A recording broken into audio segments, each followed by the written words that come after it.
Right, hello everyone. So this morning I am talking to Joe Living from Life Up, and Joe is one of the people who joined us on the first homeschool at the end of tail end of last year. And yeah, Joe basically runs a startup, and the startup's called Life Up, which is a mindfulness program. So Joe, do you just want to introduce yourself and maybe talk a little bit about what you're doing with Life Up?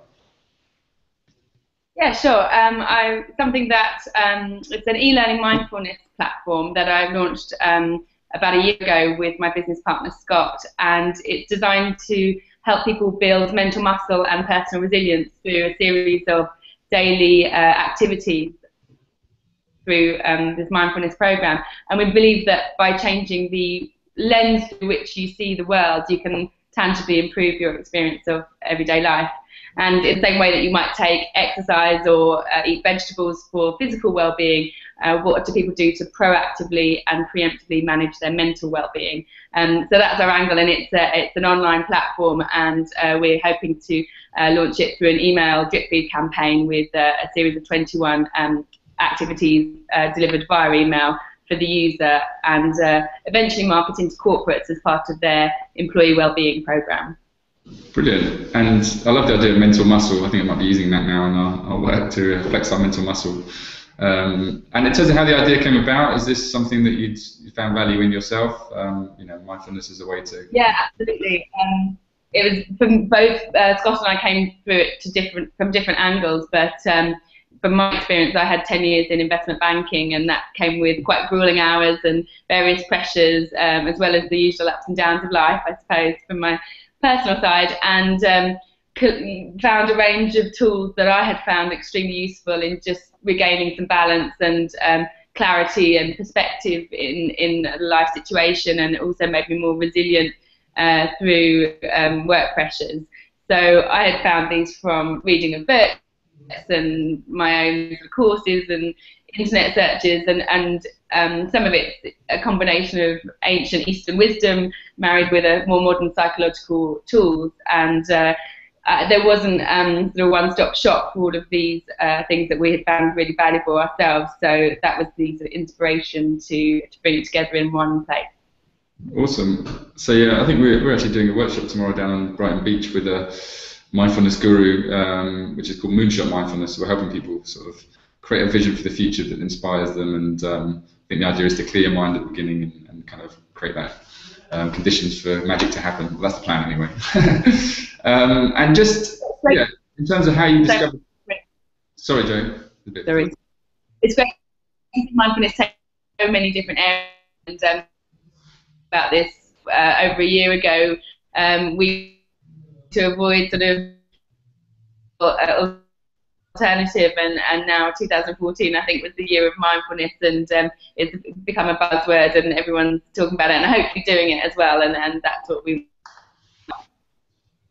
Excellent. And just I don't know if you can remember how you first discovered the Happy Startup School, and what attracted you to it at the time.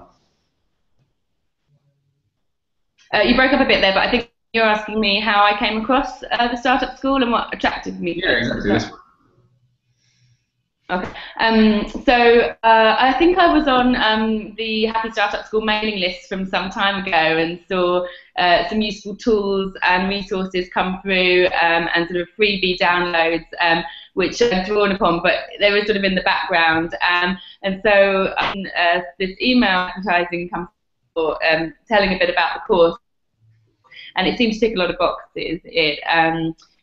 First off, the ethics and the ethos of the Happy Startup School was so aligned with our own that it really resonated as someone that we'd like to partner with in our own startup. And then the price and value just seemed really like a no-brainer. I mean, for all of the resources, some of which I've come across previously, but to see them collated in one place and usefully presented, I thought would be, for the price, a really good deal. And I think, and that was really what attracted me to it. It wasn't that anything, I didn't know exactly what would be presented, and I thought that I had some of an idea of the content, but to have it all refreshed and really just a whole toolkit delivered to your computer, save some of the hunting around, and it felt like having a sort of weekly check-in and being held to account would give us some of the valuable structure back into how we were working, and as we'd started to sort of slip with some of our objectives. Yeah, so it's good to get that sort of kick to push everything forward a little bit faster. Absolutely. And in terms of bits of the course that you found real value in, is there anything that stood out for you that, you know, above anything else, whether it was the challenges or some of the stuff we did? Well, one thing, and sort of we tried to do anyway, but I loved the exercise, which was asking participants to write a cheery postcard to themselves from the future. So it was envisioning so 3 years from now where we would be with our startup, and what the best case scenario looked like, and trying to really solidify a successful vision for the future, and that helped to sort of get out of the you know, some of the things we're struggling with in the short term, and really sort of think, what do we want to be, to whom, and how are we going to get there, and by sort of setting that vision, we could sort of work backwards. And then the other thing that I found really useful was sort of some of the customer profiling. So thinking carefully about who would be our early adopters, who's going to be the super fans of our product, and do we want sort of the route to market that's easy and accessible with people that love us, or you know, maybe a different route that might have more financial success. So it was understanding who we want to be, what we want to be, and to whom, and the tools are really useful for that.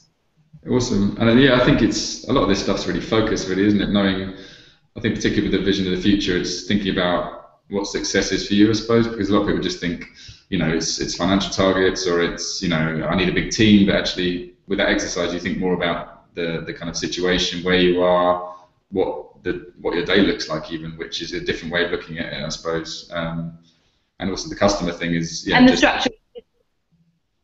The structure and discipline was really useful for us, because it makes us take a step back and sit down and say, okay, this is down our approach, and having some rigor we were doing actually made us take a step back and review what was value add. And it's easy when you're so in the weeds of a startup and looking at it all the time to forget why you're doing it, and who you're trying to help, and what problems you're trying to solve, and having sort of the weekly check-ins as well with the various challenges was a nice structure to support us on that.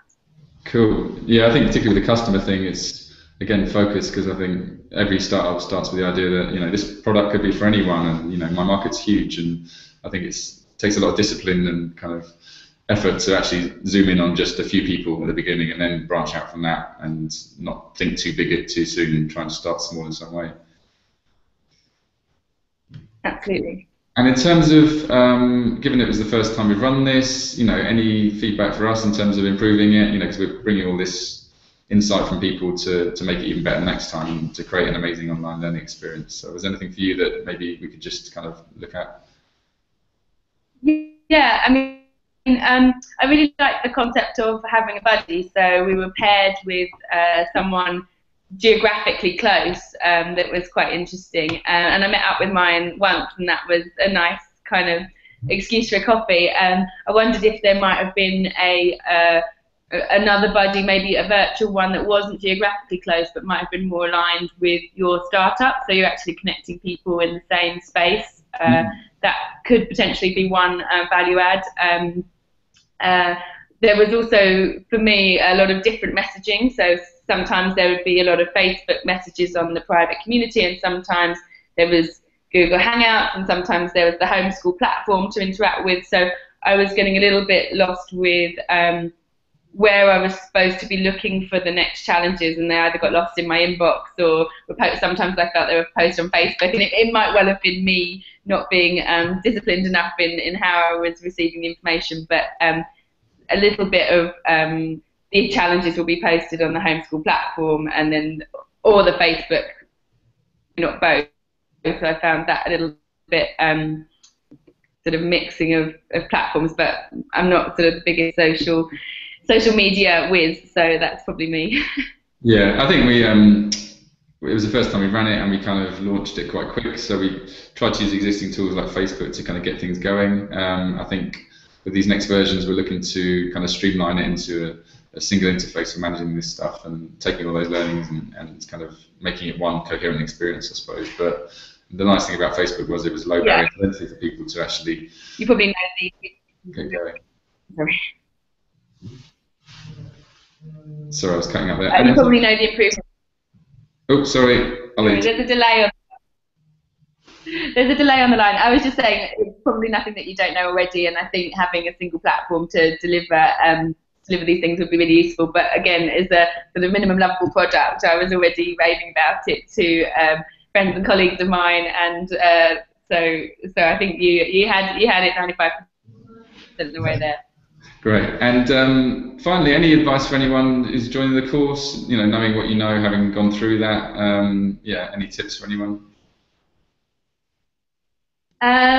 Just do set aside time to do the challenges, because that is where the value will come. I mean, if you're sort of a startup or an entrepreneur, then you'll know only too well that you get out what you put in, and I think it's very nice to hear about it and it can feel good and fluffy, but without the sitting down and doing it, you're not going to get all the benefit.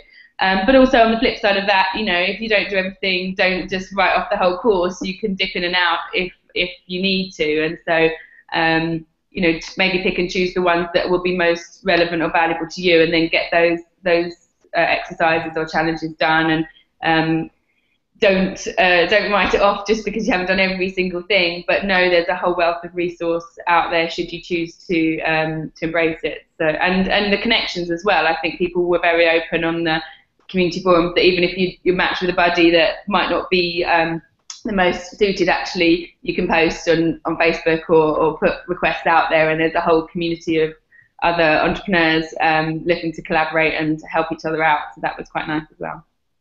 Yeah, we were quite taken back by the level of openness, I suppose, amongst the community, given that most people hadn't met each other before, and many were in different countries. There seemed to be kind of, I suppose common ethos, which helped to kind of break down those barriers, which is great to see. Yeah, I think it can be quite lonely sometimes when you're doing a startup, and that sort of sense of community and other people in the same boat, and bouncing ideas off of one another, was really beneficial. Brilliant, Jo. Well, really appreciate you taking the time out to talk to me today. And if people want to follow up with you, lifeup.b is the domain, is that right? That's right. Also on Twitter, so at lifeupb, and very happy to answer any questions or speak to anyone that's interested. Thank you. Excellent. All right. Take care. Speak to you soon. Thanks again. Bye.